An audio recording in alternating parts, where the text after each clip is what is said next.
오늘은 요한 1서를 가지고 하는 7번째 더 깊게 마지막 말씀 시리즈 마지막 설교가 되겠습니다. 더 깊은 확신이라는 제목으로 함께 은혜 나누도록 하겠습니다. 심리학자들은 인간이 이 과거와 미래에 대한 이 태도가 확연하게 구별된다라고 이렇게 얘기를 합니다. 한번 여러분들 스스로가 한번 생각해 보시기 바랍니다. 이 과거에 대해서 생각할 때 인간은 대부분 이 자신이 잘못한 것, 좀 수치스러운 일들에 대해서는 다 이렇게 정당화하는 그런 태도로 생각을 한다라는 거죠. 그때 나만 그런 게 아니라 다 그러고 사는데 하면서 스스로의 잘못을 정당화한다라는 거죠. 그리고 과거에 일어났던 견디기 힘들었던 그런 고통스러운 일들은 쉽게 망각한다라는 거죠. 아마 이 자리에 계셨던 우리 전쟁을 체험했던 어르신 세대도 계신데, 여러분 전쟁 때 기억 정말 고통스러운 경험들 아닙니까?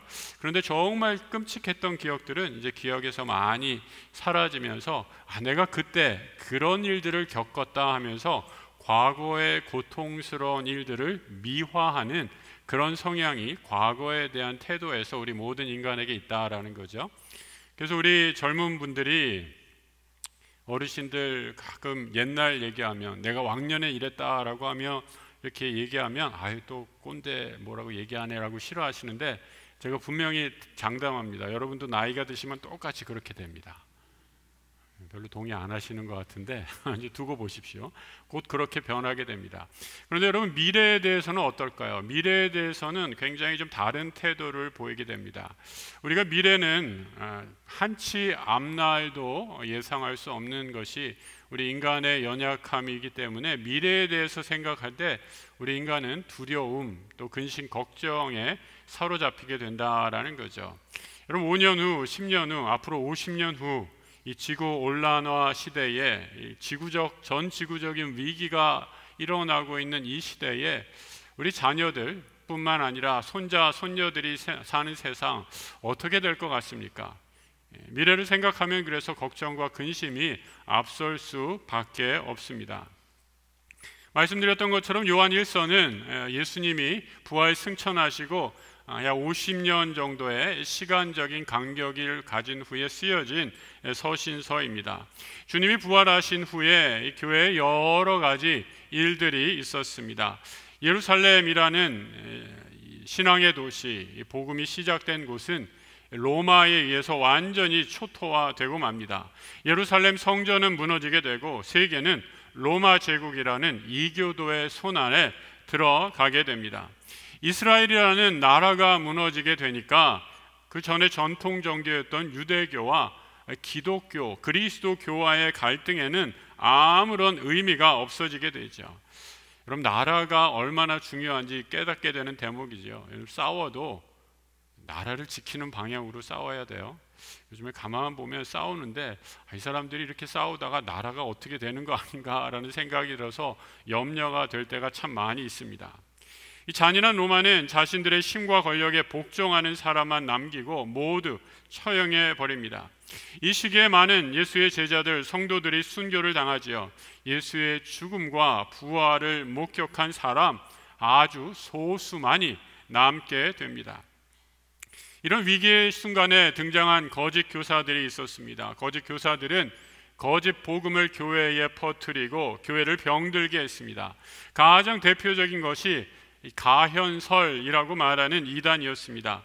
예수가 육체로 오신 것을 부인하고 예수의 십자가 죽음도 부인하는 그런 거짓 가르침입니다. 또 하나의 주장은 영지주의라고 해서 믿음보다, 말씀을 읽고 신앙을 갖는 이런 믿음보다 아주 신비한 체험만을 강조하게 됩니다. 그래서 또 신비한 체험만을 강조하게 되니까 신앙이 병들게 되고 이상한 방향으로 흘러가는 것을 보게 됩니다. 오늘날 성도들도 사도 요한이 살았던 시대만큼이나 신앙의 위협을 받는 시대를 살아가고 있습니다. 예전에 교회 다닐 때 또 세상에 나가보면 열심히 신앙하는 분들이 꽤 많이 있었습니다. 그래서 주변에 보면 한두 분들 상당수를 만나게 되는데, 요즘엔 점점 가난한 성도 늘어갑니다. 가나안 성도 뭔지 아시죠? 거꾸로 하면 안 나아가 아닙니까? 교회를 안 나가는 사람들이 점점 늘어간다라는 거죠.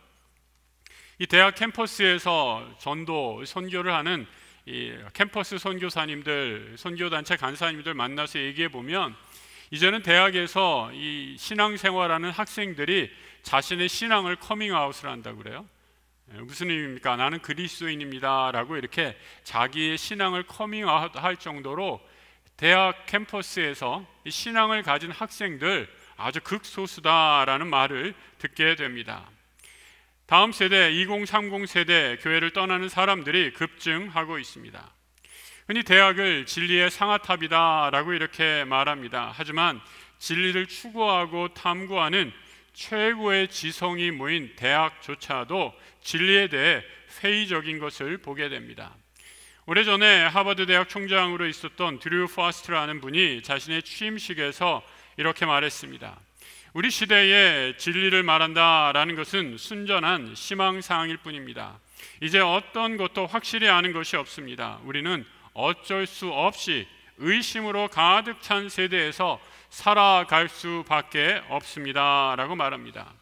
한마디로 미래가 불확실하다라는 거죠. 진리를 알 수 없는 세상 가운데 살아가고 있다라는 겁니다. 세계에서 가장 머리 좋은 사람들이 모인 대학의 총장이 이런 말을 하니, 이런 보통 사람이 우리는 얼마나 더 불안한 시대입니까? 미래에 대한 불안, 누구도 이것이 진리라고 확신을 가지지 못하는 세상에서 사도 요한은 우리가 이런 세대 가운데 어떻게 살아야 할지를 가르쳐 주고 있습니다. 오늘 보면 13절의 말씀 같이 한번 읽어보죠. 내가 하나님의 아들의 이름을 믿는 너희에게 이것을 쓰는 것은 너희로 하여금 너희에게 영생이 있음을 알게 하려 함이라. 우리가 꼭 한 가지 알아야 할 것, 우리에게 영생이 있고 이 영원한 생명은 예수 그리스도를 통해 우리에게 주어지는 것임을 꼭 알아야 한다라고 말씀하고 있습니다. 무엇을 안다 했을 때 대체로 이 알미, 우리 두 가지 것으로 구성되어 있는 것을 보게 됩니다. 하나는 어떤 과정으로서의 알미죠. 모르는 것, 무지에 있다가 지식을 습득하는 것으로 전환하는 과정입니다. 초등학생은 제일 기초적인 거 덜셈, 뺄셈을 배우게 되죠. 그러다가 2학년인가요? 3학년 때쯤 되면 구구단을 배우게 되죠. 그리고 조금 지나서 나눗셈, 이 4연산의 세계로 접어들게 됩니다. 그때 막 어려워서 수포하는, 그때부터 수포하는 애들이 종종 생기게 되죠. 점점 올라가게 되면 중학교 때 방정식을 배우고 고차 방정식이 나오고 미적분까지 고등학교 때 올라가고, 대학에서는 대수학에까지 들어가게 되는 아주 고차원적인 수학을 접하게 됩니다. 모르는 것을 알아가게 되는 거죠. 또 하나의 알은 나의 정체성에 대한 알입니다. 나는 한국인인 것을 안다라는 거죠. 또 우리 성도님들, 나는 약수교회 성도임을 안다 했을 때 이는 어떠한 의심도 없이 내가 경험적으로 체험하게 되는 나의 상태에 관한 지식입니다. 앞서의 수학적인 지식은 점점 증가하고 늘어간다라는 면에서 점진적인 축적적인 지식이다라고 얘기할 수 있다면, 내가 누구인지 나의 상태에 대한 알은 어떤 정체성에 관한 지식이다라고 얘기할 수 있습니다. 성도의 알은 이 두 가지 알이 잘 어우러져야 합니다. 우리는 하나님의 자녀됨을 통해 내 정체성을 얻게 됩니다. 그런데 하나님의 자녀됨, 이 정체성, 여기에서만 머물러서는 안 되죠. 하나님의 자녀로서 우리가 어떻게 살아가야 할지를 알아야 합니다. 죄악이 가득하고 이 악한 세상 가운데, 악이 지배하는 세상 가운데 하나님 백성으로 사는 경건한 삶이 어떠한 것인지 세상에 나가 부딪히고 체험함을 통해 점진적인 지식을 얻음으로 우리의 믿음이 성장하기 때문입니다.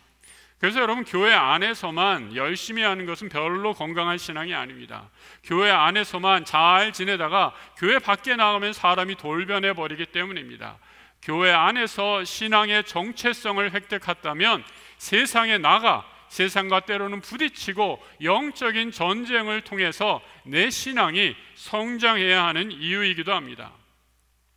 사도 요한은 진리가 위기에 처하고 교회가 흔들리는 시대에 확신 있는 믿음을 갖기 위해 우리가 알아야 할 것을 말씀해 줍니다. 첫 번째로 영원한 생명이 있음을 알아야 하고, 둘째로 이 영원한 생명, 예수 그리스도 안에 주어지는 것임을 깨달아야 합니다.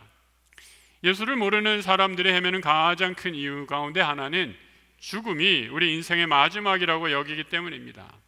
죽음 앞에서는 그 무엇도 힘을 발휘하지 못합니다. 죽음이 가져다 주는 무의미성을 생각하면 우리는 미래에 대해서 더 절망할 수밖에 없습니다. 이 작년에 수요 영성 시간에 존 버년의 작품인 철로 역정을 다루었습니다. 이 순례자, 이 크리스찬이라는 이름의 순례자가 마지막에 천성을 바로 앞에 두고 마지막에 이르게 되는 장소가 죽음의 계곡이라는 곳입니다. 절망의 깊은 계곡이죠. 여기는 저주받은 영혼들의 신음소리밖에 들리지 않습니다. 그전에도 크리스찬이 여기까지 오기 전에 수많은 위기와 고난을 경험했지만 이 죽음의 계곡의 특징은 캄캄해서 어두워서 아무것도 보이지 않는다라는 거죠. 여러분, 적이랑 싸움이라도 하려면 좀 적이 보여야지 주먹을 쥐고 한번 덤벼보기라도 하지 않겠습니까? 그런데 아무것도 안 보입니다. 너무 깜깜합니다. 보이는 것 없고 들리는 것 아무도 없을 때 맞닥뜨리는 가장 무서운 적은 무엇입니까? 바로 내 내면의 적이죠. 사탄은 그때 우리 귀에다 대고 속삭이기 시작합니다. 하나님도 너 따위는 기뻐하지 않으셔. 봐라, 하나님이 너를 사랑하지 않으니까 너가 이런 곳에 버려진 것 아니겠냐? 여러분, 이런 사탄의 목소리가 우리 내면에 들려오게 됩니다. 사탄의 목소리를 들었을 때 정말 우리는 절망하게 되죠. 왜 그렇습니까? 나 자신을 생각할 때, 여러분, 내가 내 자신을 누구보다도 잘 알잖아요. 내가 이런 대우, 이런 저주를 받아도 하나도 이상하지 않은 존재임을 내가 너무나 잘 알기 때문입니다.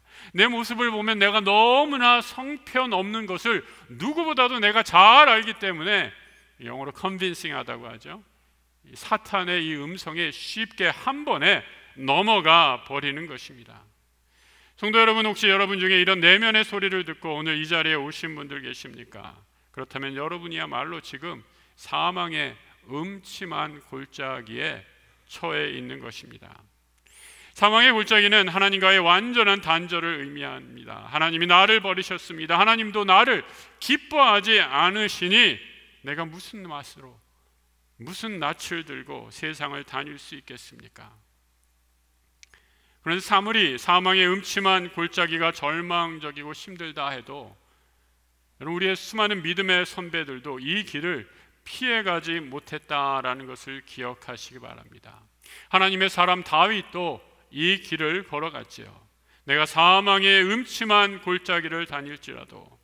다윗도 이 죽음의 계곡을 피할 수 없었습니다. 아니, 우리 주님도 십자가에서 이 죽음을 경험하게 되죠. 십자가에 달려 돌아가실 때 우리 주님이 엘리 엘리 라마 사박단이라고 외치십니다. 나의 아버지, 나의 아버지, 어찌하여 나를 버리시나이까 라고 외치실 때도 우리 하나님은 침묵하십니다. 이때 사탄은 예수님의 귀에 대고 그 대적자들을 통해서 소리치지요. 거 봐라, 하나님이 살아계시면 너가 어떻게 이 십자가에서 죽을 수 있겠느냐? 하나님이 너를 버리신 가장 확실한 증거가 아니겠느냐? 이렇게 예수의 귀에다 속삭였던 것입니다. 홀로코스트, 나치가 유대인 수백만 명을 처참했던 처참한 역사적인 사건을 가리키는 말, 홀로코스트라고 합니다. 이 홀로코스트 생존자 중에 엘리 위젤이라는 노벨 문학상 수상 작가가 있습니다. 제가 미국에서 공부할 때 이분을 만나고 이분 수업을 들었는데 얼마나 배울 것이 많은 그런 겸손한 분인지 모릅니다. 학자적인 이런 허영, 지식에 대한 자랑 하나도 없으시고 정말 자신의 삶에 그 죽음의 고비를 넘기신 신앙인으로 살아가는 것을 보게 됩니다. 이분이 쓴 책 가운데 나이트, 밤이라는 책이 있습니다. 미국의 대학생들에게 필독서 가운데 하나입니다. 이분은 죽음의 계곡에서 나치가 그의 부모, 형제, 자매, 친척을 몰살할 때의 고통을 기억하면서 이렇게 말합니다. 내가 경험한 가장 큰 고문은 내 옆에 산 자도 죽은 자도 아무도 있지 않다라는 것입니다. 모두에게 버림받고 하나님마저도 나를 버린 것 같은 그곳, 바로 그곳이 지옥이었습니다 라고 말하고 있습니다. 지옥은 모든 사람에게서 버림받은 곳일 뿐만 아니라 하나님과의 완전한 단절된 장소, 그것이 바로 지옥이었다라고 말하는 거죠. 선로 역정의 크리스찬은 지옥과 같은 사망의 깊은 골짜기에서 하나님의 음성을 듣게 됩니다. 그리고 다시 그 골짜기에서 일어나게 되죠. 그가들은 하나님의 음성, 아까 우리가 읽다만 시편 23편 4절의 말씀입니다. 같이 한번 읽어보죠. 내가 사망의 음침한 골짜기로 다닐지라도 해를 두려워하지 않을 것은 주께서 나와 함께 하심이라. 주의 지팡이와 막대기가 나를 안위하시나이다. 역경의 시련, 구름에 가리울 때 우리는 때로 하나님이 안 보인다라고 절망합니다. 그런데 여러분, 그 구름 뒤에 하나님의 영광의 빛이 있음을 꼭 기억하시기 바랍니다. 어둠 가운데 한 줄기 빛이 비출 것을 바라보며 어둠 속에서도 걸어가는 것이지요. 그럼 영화관에 가보면, 영화관 가본 지 오래됐네요 정말. 영화관에 가면 영화가 시작하기 전에 어떻게 합니까? 반드시 모든 불을 다 끄죠. 그래서 모든 불을 다 끄고 영화 스크린, 영사기에 비친 그 스크린에 집중하게 합니다. 그 모든 것을 불을 다 끄는 이유, 영화에 잘 몰입하고 그 스토리에 집중하기 위해서 아닙니까? 그래서 그냥 다른 곳에서 보는 영화보다 이 극장에서, 영화관에서 보는 영화가 훨씬 더 재미있고 몰입도가 높은 것이 사실이죠.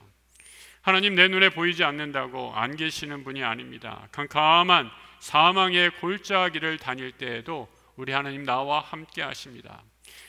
다윗뿐만 아니라 사도 바울도 이 죽음의 골짜기를 지나게 될 때 하나님이 함께 하심을 이렇게 고백합니다. 고린도서 1장 8절 이하의 말씀 같이 읽어보죠. 형제들아, 우리가 아시아에서 당한 환난을 너희가 모르기를 원하지 아니하노니 심한 고난을 당하여 살 소망까지 끊어지고 우리는 우리 자신이 사형 선고를 받을 줄 알았으니 이는 우리로 자기를 의지하지 말고 오직 죽은 자를 다시 살리시는 하나님만 의지하게 하심이라. 사형 선고와 같은 죽음의 골짜기, 그곳에서 바울이 깨달은 하나님의 섭리, 이 죽음의 자리가 나를 의지하는 것이 아니라 오직 나를 살리시는 하나님만을 의지하게 되는 곳임을 발견하게 됩니다. 성도 여러분, 꼭 기억하시기 바랍니다. 우리는 이 땅에서 예수를 믿는다고 모든 길이 다 만사형통이고 꽃길만 열리는 것이 결코 아닙니다. 예수 믿는다고 다 잘 되겠다라고 이렇게 말하는 복음은 거짓 복음입니다. 사탄이 심어준 복음입니다. 성경은 그런 복음을 우리에게 말씀해 주고 있지 않습니다. 우리는 이 땅을 살아갈 때 나그네로 살아가게 됩니다. 우리의 본향은 이 땅이 아니라 천국이기 때문입니다. 천국에서 우리에게 주어질 죽음 넘어 영생이 있음을 기억하고 여기선 믿음으로 버티는 것, 그것이 바로 나그네가 이 땅을 살아가는 비결입니다. 우리 청년들은 좀 잘 쓰는 말인데 우리 어른들은 잘 모르실 것 같다라는 생각이 들어요. 근데 3층에 있으신 분들은 좀 잘 아시겠다 생각합니다. 우리 3층에 있는 분들만 한번 이렇게 해보실까요? 옆에 분들 한번 보면서, 옆에 분들 한번 보세요. 3층에 있는 분들은 잘 안 따라 하시더라고요. 근데 옆에 한 분들 보면서 한번 이렇게 얘기해 보세요. 우리 서로, 따라해 보세요. 우리 서로 존버합시다. 존버가 무슨 말인지 모르시는 분들, 요즘에 젊은이들이 많이 쓰는 말이에요. 그냥 속어라서 잘 버팁시다 라는 그런 의미입니다. 나중에 그 뭐의 약자냐 이런 건 물어보지 마세요. 신학자들 사이에 많은 논의가 있지만 이 요한 1서와 요한 복음의 저자, 여러 가지 논란을 지금도 뜨겁게 하고 있습니다. 그런데 저는 같은 저자라고 봅니다. 요한이라는 이름이, 같은 저자의 이름이 들어가기 때문이기도 하지만 이 요한복음과 요한일서에 흐르고 있는 그 신학 사상이 아주 유사하기 때문입니다.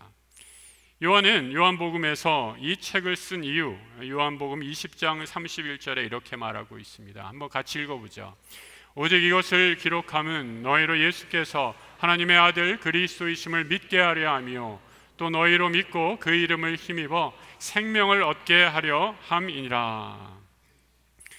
요한이 요한복음을 기록한 첫 번째 목적, 사람들이 이 글을 읽고 믿게 하려 함이다 라고 말해주고 있습니다. 그러면 요한일서라는 편지를 기록한 목적은 무엇일까? 우리 앞서 읽었는데 다시 한번 읽어보겠습니다. 5장 13절이죠. 내가 하나님의 아들의 이름을 믿는 너희에게 이것을 쓰는 것은 너희로 하여금 너희에게 영생이 있음을 알게 하려 함이라. 그럼 어떠세요? 아까 20장 31절 요한복음에 요한이 쓴 마지막, 내가 이것을 너희에게 기록하면 예수 그리스도를 믿게 하려 합니다. 또 방금 읽으신 요한일서, 내가 너에게 이것을 쓰는 것은 너에게 영생이 있음을 알게 하려 함이라. 이 문체도 비슷하죠. 저는 같은 사람이 썼다라고 이렇게 확신합니다. 요한일서에 쓴 목적, 영생이 있음을 알게 하고 이 영생이 오직 예수 그리스도를 통해 주어지는 것임을 알게 하는 것입니다. 요한은 요한복음에서부터 요한일서까지 그 귀한 말씀을 통해서 우리에게 신앙이 무엇인지 그 여정을 보여주고 있습니다. 먼저 요한복음에서 믿음은 말씀을 듣는 데서 시작하죠. 로고스이신 예수 그리스도, 생명의 영이신 그 예수 그리스도의 로고스가 육신을 입고 이 땅에 오셨다라고 말씀합니다. 사람의 말이 아니라 길이요 진리요 생명이신 예수의 말씀을 듣는 데서 우리의 믿음이 시작됨을 선포하고 있습니다. 그래서 믿음의 첫걸음은 말씀을 듣는 데서 출발합니다. 그런데 여러분, 여기에서 머물러서는 안 됩니다. 말씀을 듣고 믿음이 생겼다면 두 번째 믿음의 여정을 출발해야 하죠. 말씀대로 살아가는 것입니다. 예수를 믿는 것에서 그치는 것이 아니라 예수를 따라가는 제자의 삶을 살아가는 것이죠. 우리가 지난주에도 나누었죠. 요한일서를 통해 우리에게 주시는 것, 예수님처럼 서로 사랑하며 서로 섬기며 사랑을 실천할 때 예수의 제자로 이 세상에서 승리하고 살아가게 됩니다.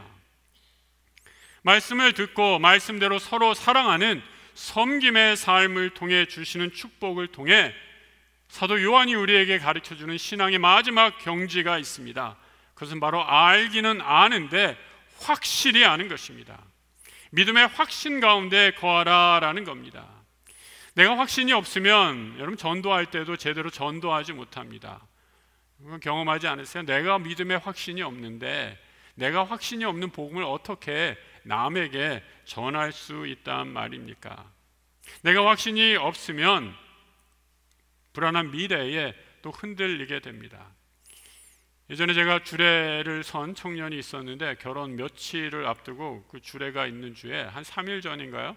저한테 찾아와서 이렇게 얘기하는 거예요. 목사님, 이 결혼해야 되는지 말아야 되는지 확신이 안 서요. 사는 놈이 그러는 거예요. 그래서 제가, 야 이놈아, 결혼 날짜 받아놓고 청첩장까지 다 돌려놓고 지금 와서 이러면 어떡하냐, 무조건 해 이랬어요. 네, 그래서 결혼해서 주례해서 결혼해서 지금 애 낳고 아주 잘 살고 있습니다.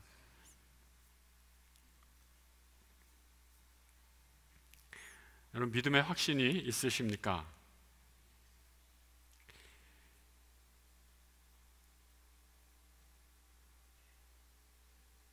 내가 하나님의 자녀이고 이 사실은 영원히 변치 않은 진리임을 확실히 아는 것, 여러분, 이런 확신 가운데 있을 때 이 확신은 기도 응답에 대한 확신으로도 드러나게 됩니다. 미래에 대한 불안과 걱정, 근심을 떨쳐버리는 믿음의 열쇠인 것이죠. 요한일서 5장 14절의 말씀 같이 한번 또 읽어보겠습니다. 그를 향하여 우리가 가진 바 담대함이 이것이니 그의 뜻대로 무엇을 구하면 들으심이라. 여기서 우리말로는 담대함이다 라고 이렇게 번역을 했는데 영어 성경을 보면 This is the confidence 이렇게 얘기하고 있어요. 무슨 의미인가? 좀 더 원어의 의미를 살려서 읽으면 기도할 때마다 하나님이 내 기도를 들어주실 것을 확신하고 기도해라 라는 말씀입니다. 여러분, 기도하면서도 하나님이 내 기도 들어주실까 말까 이렇게 기도하면요, 하나님도 헷갈리세요. 기도하면 반드시 이루어 주실 줄 알고 확신 가운데 기도할 때 우리 하나님 그 기도에 응답해 주시는 좋으신 하나님이시다 말씀하는 겁니다. 두 번째, 영생의 확신을 가지고 또 하나 구할 것, 5장 18절의 말씀 같이 한번 읽어보죠.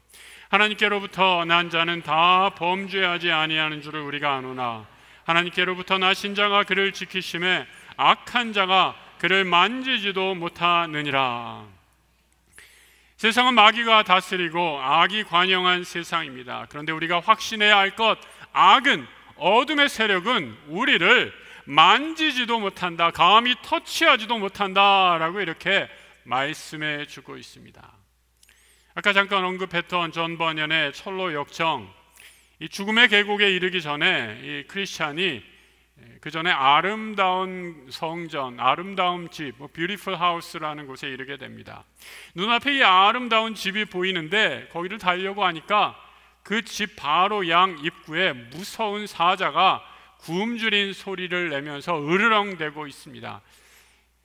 아름다운 집이 보여서 저기로 뛰어 들어가고 싶은데, 달려가고 싶은데 사자가 으르렁대니까 얼마나 무섭겠어요. 두려움에 가득 차 있을 때 그 아름다운 성전에 있는 문지기가 크리스찬을 향하여 이렇게 외칩니다. 순례자여, 두려워하지 마십시오. 저 사자는 쇠사슬에 묶여 있기 때문입니다. 순례자가 이 길을 걸어갈 때 아무리요, 저 사자는 순례자를 해칠 수 없습니다. 그러나 다만 그 길 한가운데로만 걸어오십시오 라고 말합니다. 이 문지기의 말을 듣고 크리스찬은 한 발짝 한 발짝 걸음을 뗍니다. 가운데로, 좌로도 치우치지 않고 우로도 치우치지 않고 가운데로 한 발짝 한 발짝 걸어가게 될 때 그 길에 나 있는 앞서간 믿음의 순례자들의 발자국을 보게 되지요. 말한 것처럼 한 걸음 한 걸음 걸어갈 때 사자는 줄에 묶여서 크리스찬을 손톱 하나 발톱 하나 건드릴 수 없었습니다. 성도 여러분, 사탄은 우리를 해칠 수 없습니다. 우리는 하나님의 자녀이기 때문입니다. 우리 하나님은 언제 어디서나 우리를 천사의 날개로 보호하시고 지켜주심을 확신하시고 믿음의 길을 걸어가는 우리 성도들 되시길 주님의 이름으로 축복합니다. 타락하고 죄된 세상에서 우리가 알아야 할 마지막 확신의 근거가 무엇인가? 요한일서 5장 20절 우리 말씀 같이 한번 읽어보겠습니다. 또 아는 것은 하나님의 아들이 이르러 우리에게 지각을 주사 우리로 참된 자를 알게 하신 것과 우리가 참된 자 곧 그의 아들 예수 그리스도 안에 있는 것이니 그는 참 하나님이시요 영생이시라. 사도 요한은 안다, 이 안다라는 단어, 동사를 굉장히 자주 쓰고 있는 것을 보게 됩니다. 우리가 안다라는 것은 지적인 활동이죠. 믿음의 확신에 이르기 위해서는 반드시 지성의 도움이 필요합니다. 우리 그리스도인들, 특별히 우리 한국 크리스찬들은 굉장히 감성적인 것을 보게 됩니다. 그래서 은혜 받았다 할 때는 막 눈물 콧물 흘리고 막 큰 소리로 기도하고, 여러분 그게 나쁘다는 것이 아닙니다. 좋고 귀한 신앙의 태도입니다. 그런데 믿음의 확신 가운데 거하려면, 믿음이 주는 그 흔들리지 않는 확신에 거하려면 반드시 지성의 도움이 절대적이다라는 거죠. 사도 요한이 목회했던 이 편지를 쓰고 있던 에베소 교회 어느 교회도 그랬습니다. 거짓 이단들이 자꾸 들어와서 말씀을 배제해버리고 감정적인 신앙을 부추기다 보니까 신앙이 이상한 대로 흘러버리게 되는 것입니다. 그래서 사도 요한은 다시 한번 믿음의 확신 가운데 거할 것을 말씀해 주면서 믿음의 확신에 제대로 거하기 위해 바로 알아야 한다라는 것입니다. 하나님의 아들이 우리에게 바른 지각을 주셔서 하나님의 아들이 누구인지를 바로 알고 그 예수 안에 살아가는 것, 이럴 때 우리 안에 참된 확신이 임하게 된다라는 거죠. 세상은 타락하고 악하나 하나님이 그 아들 우리를 위해 보내주셨기에 우리는 세상에 속한 자가 아니라 하나님의 아들 예수 안에 있는 사람입니다. 예수 안에 있을 때 우리는 미래를 염려할 필요가 없습니다. 우리는 예수 안에서 영원한 생명을 사는 하나님 나라의 자녀들이기 때문입니다.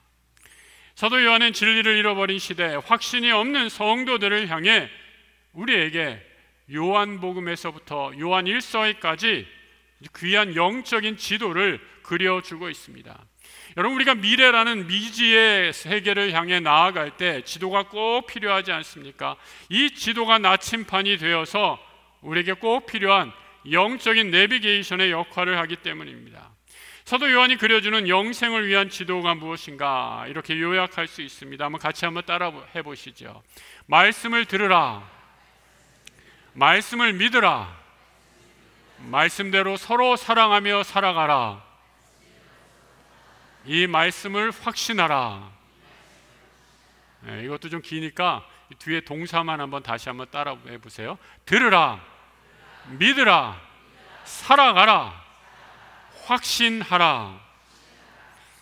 여러분, 지금 어느 단계에 와 계십니까? 오늘 이 자리에 오신 분들은 아무리 적어도 이 단계, 이 믿는 단계에는 이르신 분들이라 생각합니다. 그렇지 않으면 우리가 이 자리에도 올 수 없겠죠. 그런데 여러분, 꼭 부탁드리고 싶은 것은 이 가을에 여러분의 믿음을 한 단계 더 업그레이드 하시기 바랍니다. 말씀대로 서로 섬기며 사랑하는 단계까지 성장하시길 축복합니다. 말씀대로 예수를 닮아가는 것이요, 주님처럼 서로 사랑하며 섬기는 삶을 실천하는 것입니다. 이 몸으로 발로 섬기는 실천을 통해 우리는 어떠한 환난과 미래에도, 어떠한 환난과 역경에도 흔들리지 않는 믿음의 확신 가운데 거할 수 있습니다. 마지막, 믿음 안에 확신하는 단계입니다. 나는 하나님의 자녀입니다. 내 안에 예수의 생명이 넘쳐 흐르기 때문입니다. 절망하고 낙담할 수밖에 없는 세상 가운데서도 예수 생명이 주시는 절대 긍정의 신앙으로 모든 절망과 죽음의 어둠을 물리치고 믿음의 확신 중에 걸어갑니다. 이 귀한 믿음의 고백이 오늘 예배하는 우리 모두의 고백이 되기를 우리 주님의 이름으로 축복합니다. 함께 기도하겠습니다. 하나님 아버지, 믿음의 확신 중에 거하게 하여 주옵소서. 죽음과 사망의 세력이 지배하는 이 세상에서 예수 생명의 능력을 믿고 죽음도 이기신 부활의 능력을 확신하며 절대 긍정의 능력으로, 그 생명의 능력으로 어두운 세상을 이기는 믿음의 확신 허락하여 주옵소서. 담대히 구하는 기도마다 응답되는 기적을 체험하게 하여 주시고 믿음의 확신에 거할 때 우리의 삶의 걸음걸음을 인도하셔서 우리 주님과 함께 동행하게 하여 주옵소서. 우리 인생의 길이요 진리요 생명 되신 우리 주 예수 그리스도 이름으로 기도드립니다. 아멘.